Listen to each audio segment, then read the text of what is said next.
Olá, quimicanos! Tudo bem com vocês? Eu sou o professor Ricardo Eletron e hoje nós vamos estudar sobre determinação de partículas básicas. Bom, primeiramente é necessário falar sobre a constituição do átomo, ou seja, todo átomo ele é formado por núcleo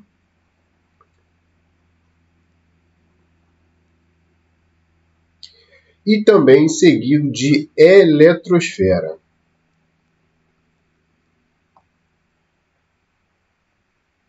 É claro, lógico, evidente que, para saber disso, é necessário ter base nas modelagens atômicas, ou seja, nas teorias atômicas propostas por diversos cientistas. Nós sabemos que existem lá os modelos de Dalton, Rutherford, Bohr, Sommerfeld, enfim, outros. E cada um vai trazer uma contribuição para falar sobre essa menor unidade possível da matéria, que é chamado de átomo. Bom, no núcleo está reservado o número de prótons e os nêutrons. Eles estão juntos. E na eletrosfera estão contidos os elétrons. Bom, essas são as partículas básicas. Então, aqui não vou falar sobre outras partículas subatômicas, como os neutrinos, antineutrinos, enfim, os outros demais, né, os leptons, não está aqui, somente as partículas básicas. Então, quando a gente vai falar sobre a determinação de partículas básicas, quem são as partículas básicas? Nêutrons, prótons e elétrons. E a partir disso, a gente consegue fazer, então, uma determinação, porque cada átomo tem sua identidade, cada átomo tem a sua massa, cada átomo tem o seu número de prótons, nêutrons e elétrons, que ele é próprio. Então, você vai conferir comigo aqui, por exemplo, como é que você encontrar o número de massa? Se você for reparar, o elétron, né, ele tem essa massa que ele é praticamente desprezível. Até mesmo confere pela sua velocidade, que é altíssima. O núcleo também possui a sua velocidade, a sua vibração. Porém, ela possui a massa que ela é maior do que a dos elétrons, logicamente, porque no núcleo está contido prótons e nêutrons. Então, por isso, a massa ela pode ser dada como a soma de prótons mais nêutrons. Então, por isso que lá está contida a maior quantidade em massa, logicamente no núcleo, porque eu tenho essa soma de prótons mais os nêutrons. Então, quando a gente for fazer a determinação básica de partículas, ele está se referindo a você determinar numericamente o número atômico, que é representado pela letra Z. Tá? Então, vamos anotar, ó, número atômico. Pede também para você falar o A, que esse A aqui é o número de massa. Número de massa. O N, que é o número de nêutrons. Então, número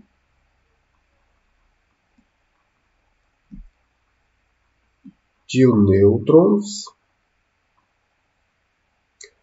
O P também. O P é para número de prótons. Número de prótons. E, por fim, uma letra E minúscula com a barrinha em cima. É como se fosse uma clave, só que ela é um pouco mais deitada que a clave. É o número de elétrons. Número de elétrons. Então, ó, número atômico, número de massa, número de nêutrons, número de prótons e número de elétrons. Por isso que é numericamente, realmente números, nada mais. Só que para você fazer isso, você precisa saber de duas condições. A primeira delas é quando você tem um átomo neutro. Então, ó, uma coisa é quando você tem um átomo que é chamada de neutro. Quando você tem um átomo neutro, o que acontece? Numericamente, o número atômico ele é igual ao de prótons, que é igual ao de elétrons.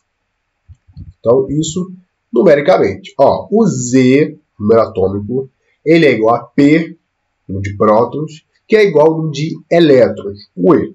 Isso só vale para átomo neutro. Então, por exemplo, se o Z é 10, P também é 10 e E também é 10. Agora, quando você tem um íon, aí já é diferente. Por quê? O número atômico ele continua sendo igual ao de prótons. Porém, o número de elétrons ele é diferente. Por que isso? Porque o átomo neutro, por que ele é neutro? Porque o número atômico, prótons e elétrons, são iguais. Tá? Vai dizer que o de prótons é igual ao de elétrons. Agora, o íon, ele se torna íon porque você perdeu ou ganhou elétrons. É uma reação química. Então, se você perdeu ou ganhou elétrons, por isso você vira um íon. Ou seja, se eu perdi elétrons, se você perdeu, você vira um cátion. E se você ganha elétrons, você vira um ânion. Ok? Então, quando você é um cátion, quer dizer que você perdeu elétrons. Se você perdeu elétrons, você vai colocar um sinal de mais. Ah, cara, por que mais?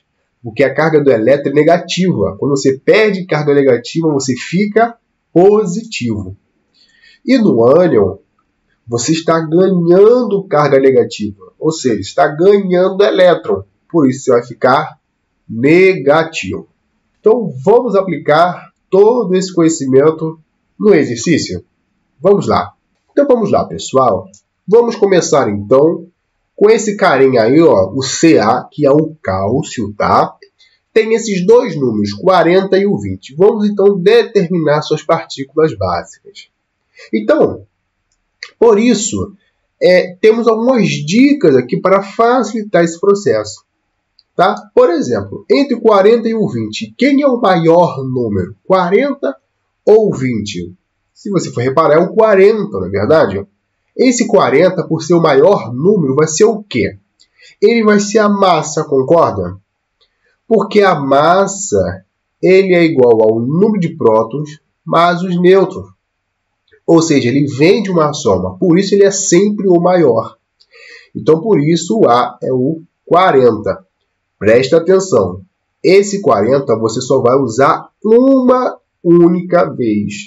Ok? Estou sendo bem redundante para você entender de que o 40, esse número 40, você só vai usar para a massa. O 20 você vai usar para o que, afinal de contas? Bem, primeira coisa, esse átomo, ele na verdade ele é um átomo mesmo ou ele é um íon? Bom, está vendo algum sinal de mais ou de menos como expoente aí? Não tem. Então, se não tem, ele é um átomo neutro. Lembra do átomo neutro? O Z é igual a P, que é igual a E. Então, o Z vai ser 20, o P também vai ser 20 e o E também vai ser 20. E o nêutron vai ser quanto? Ora, eu lembro aqui dessa massa igual a P mais N aqui, no de prótons mais nêutrons. Se você quiser lembrar, é só você falar, o avião pousou em Niterói. Aí rapidinho você vai lembrar dessa fórmula aí, pequenininha. O avião pousou em Niterói. Então, N está aqui, ó, no de nêutrons. É só isolar o N. Vai ficar N igual ao A menos o P. N, então, vai ser... Ah, já conheço, é 40. P é quanto? 20. Então, 40 menos 20, 20. Então, 20 nêutrons. Ó. Pronto. Já fiz a determinação de partículas básicas. Quem são as partículas básicas? Nêutrons, prótons e elétrons. Nêutrons mais prótons é o que constitui a minha massa. Z é o número atômico, é a identidade do cálcio. Então, a identidade não se muda, ok? Independente se for átomo neutro ou íon, o Z sempre vai ser igual a P, tá certo? Vamos a mais um exercício. Você tem dois números, 27 e o 13. Esses números são do alumínio, o Al. Entre o 27 e o 13, quem é o maior? O maior é o 27. Portanto, vai ser a massa. Então, ó, o 27 você vai usar aqui na massa, só vai usar uma vez. O 13, portanto, vai ser o quê? Aí você para e pensa. Olha, o alumínio é um átomo aí neutro ou ele é um íon? Bom, aqui não tem sinal de mais ou de menos aqui como expoente. Então, vai ser neutro. Se é neutro, o Z é igual a P, que é igual a E. Então, o Z vai ser 13, o P também vai ser 13 e o E também vai ser 13. E o número de nêutrons vai ser quanto? Ora, eu lembro do avião pousou em Niterói. Nêutrons está aqui. Eu posso reaproveitar essa fórmula para descobrir, conhecer o número de nêutrons. Então, vai ficar o A, esse P vai passar para o outro lado, subtraindo, né? Igual a N. A é 27, menos o P, que é 13. Isso vai me dar o número de nêutrons. Nêutrons, portanto, vai ser igual a 14, né? 27 menos 3 é 14. Então, está aqui, ó, 14 nêutrons. Está feito aí. Vamos, então, ao nosso penúltimo caso. Nós temos aqui, veja bem, o cálcio novamente. Porém, não é o cálcio. Ele está agora na forma de íon. Está vendo que eu tenho um sinal de mais aqui agora? Ah, agora já mudou a história aqui. Então, vamos lá. Mesma coisa. Entre o 40 e o 20, quem é o maior? É o 40. Então, se o 40 é maior do que 20, vai ser a massa. 20. 20 vai ser o quê?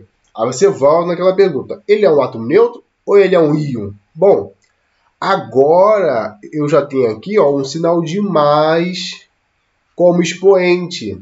Se eu tenho um sinal de mais como expoente, quer dizer que ele não é um átomo neutro. Ele é agora um íon. Se ele é um íon, o que acontece? O Z vai ser igual a P, mas o número de elétrons vai ser diferente. Então, vamos lá. Se o Z é 20, o P também vai ser 20, quanto vai ser o número de elétrons? Pois bem, aí você precisa pensar na condição anterior.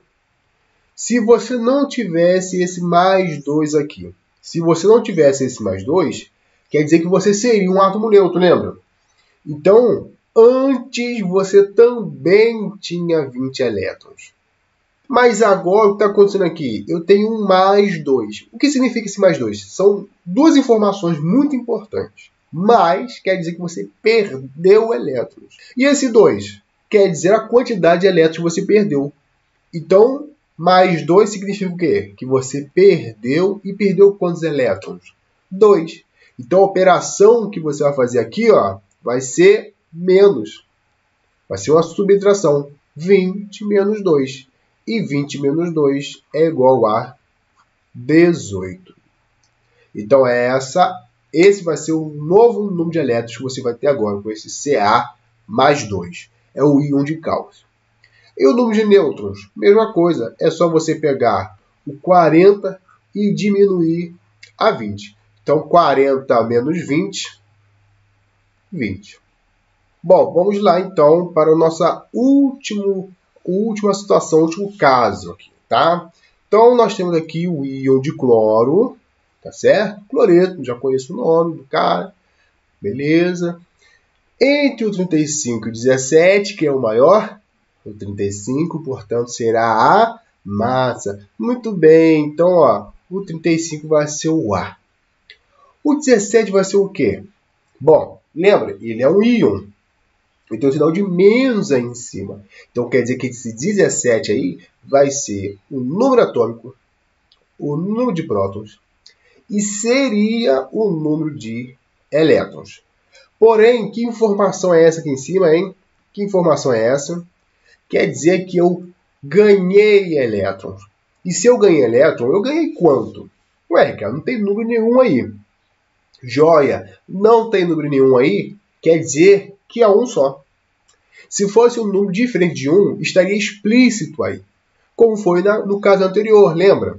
Que era 2. Aqui não, só tem 1. Então, quando você tem 1, você vai fazer que operação? Ó, estou ganhando um elétron, então vai ser mais 1. Então, 17 mais 1, 18. Joia!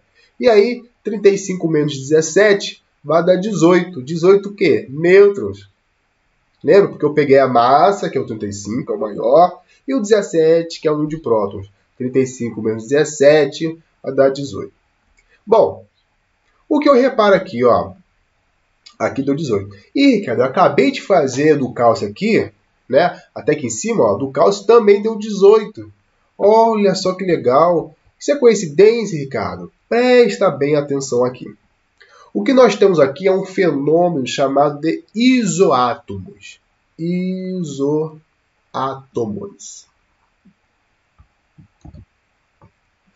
O que é isoátomos? Isoátomos é quando eu tenho semelhanças atômicas, tá? Ou de espécies. Então, esse iso aqui quer dizer igual, parecido, semelhante. Então, você vai fazer essa determinação de partículas básicas, né, entre as espécies, e você vai comparar que eles têm alguma coisa em comum, alguma coisa que é igual. Por exemplo, acabei de falar que o elétron aqui do cálcio, do íon de cálcio, é igual ao número de elétrons do cloreto, que é o Cl-. Ora, eles têm o mesmo número de elétrons. Então, isso quer dizer que eles são isoeletrônicos ou isoelétricos. Ah, eu tenho o mesmo número de massa, que não é esse caso. Ah, então eles são chamados de isóbaros. Ah, eu tenho o mesmo número de nêutrons. Isso quer dizer que eles são isótonos. Ah, eu tenho o mesmo número de prótons. Então eles são isótopos. Ok? Só não tem mesmo para número atômico, que é o Z. Tá? Mas tem para número de massa, para número de nêutrons, prótons e elétrons. Ok? E esse número de elétrons ele é muito importante. Por quê? Porque ele vai nos servir para fazer a distribuição eletrônica em camadas ou em subníveis. Isso vai ser assunto para outro vídeo. Muito obrigado se você ficou até o final. Valeu, até a próxima.